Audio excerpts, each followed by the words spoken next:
Hey guys, welcome back to the WODdoc Project 365, episode 1544. Guys, if you're following along on YouTube, jump on over to the WODdoc. Check out all the full-length videos that we house there.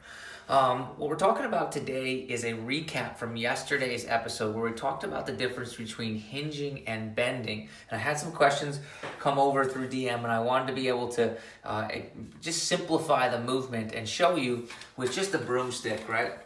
It'll give you the same analogy and it'll simplify it so you'll get a better idea of what I'm talking about.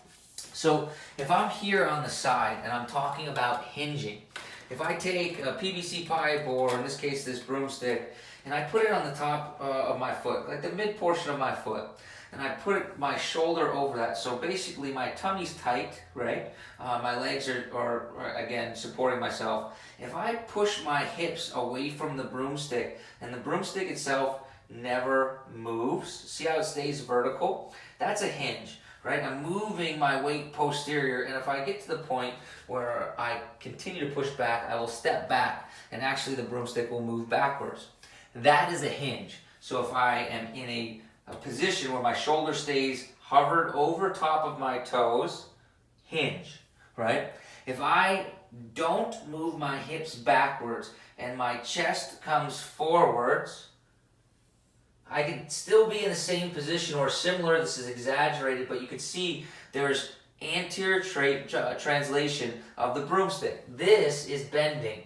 So the difference between hinging and bending is the placement of your hips. If your hips move backwards, we're able to hinge. Although we're staying and we're solid torso, and between our torso and our legs, we're solid still.